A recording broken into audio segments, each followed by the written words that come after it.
Boa tarde para você, Uribe, boa tarde para todo mundo, quem estava aqui acompanhando a fala do presidente para os jornalistas.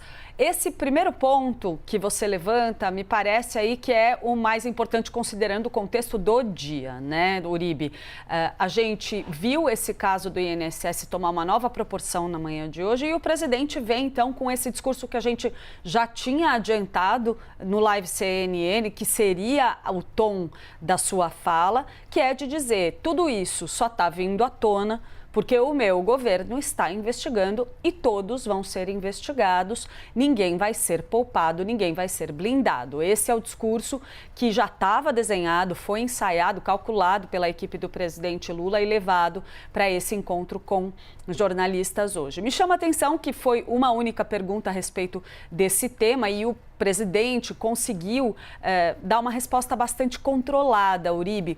Eu falo isso porque, no meu tempo de jovem repórter, esses cafés da manhã com o presidente tinham um formato totalmente diferente. Esses encontros de fim de ano são históricos no Palácio do Planalto. Só que, normalmente, eles aconteciam ali num mesão, a portas fechadas. Às vezes o presidente fazia alguma fala aberta no começo, mas principalmente no meu tempo, que era mais o tempo dos impressos, e era a turma só do comitê ou os jornalistas que de fato acompanhavam muito de perto a cobertura em Brasília.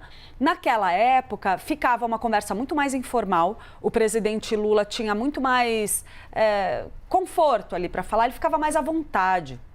Eu estava até fazendo esse comentário aqui com o Gabriel, que vai falar daqui a pouquinho. Então, acabavam saindo declarações menos controladas. Esse formato não foi um café da manhã tradicional com jornalistas, foi uma entrevista coletiva, bastante engessada, em que foram convidados, inclusive, representantes de veículos regionais. Antigamente, separava-se esses eventos. O pessoal da cobertura em Brasília ficava nesse encontro de fim de ano e havia encontros separados com as imprensas regionais. Por que eu estou trazendo esse contexto? Porque isso cria um ambiente muito mais confortável para o presidente Lula fazer as suas exposições e poder falar ao vivo durante 1h30. Então, não é pouca coisa, como você disse, ele responde a todas as perguntas, mas há ali um controle maior do fluxo da informação. Lula deu uma resposta, portanto, a respeito do INSS, sem passar pelo quê? Por uma outra questão importante também. A gente teve busca e apreensão na casa do vice-líder do governo, com apreensão de carros de luxo, relógios, celulares e assim por diante. A gente teve também medidas tomadas com a prisão do número 2 do Ministério. Então, assim, a gente não está falando de só um desdobramento pontual ali, só mais um capítulo da crise do INSS na mesma temperatura que ela vinha tendo nas últimas semanas, nos últimos meses.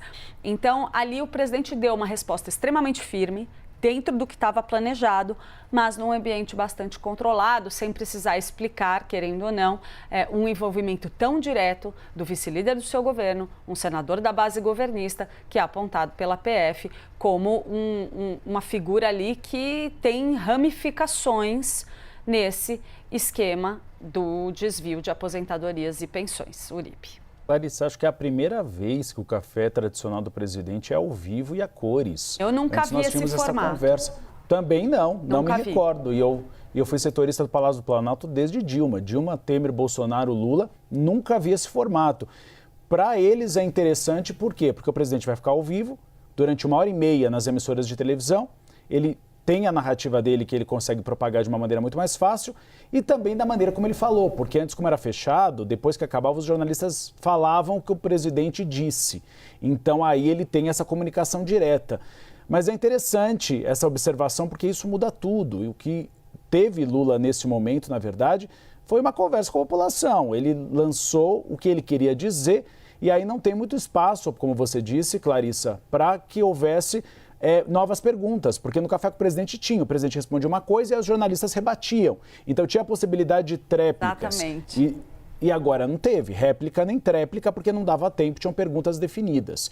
A gente vai ler daqui a pouquinho toda a decisão que foi liberado pelo ministro André Mendonça, do Supremo Tribunal Federal. A gente tem elementos muito graves envolvendo pessoas do governo. A gente está falando do vice, ou seja, do número 2 do Ministério da Previdência Social, que tinha uma relação com o careca do INSS e que aí tinha nesse esquema todo como sócio oculto o Everton Rocha, que é vice-líder do governo, que é o relator do processo de aprovação de Jorge Messias ali no Supremo Tribunal Federal. Então são várias figuras políticas envolvidas em um esquema de fraude do INSS. E aí também, um dos delatores disse sobre Lulinha. Foi a primeira vez que perguntaram diretamente ao presidente o que ele acha da possibilidade do filho dele estar envolvido no esquema do INSS.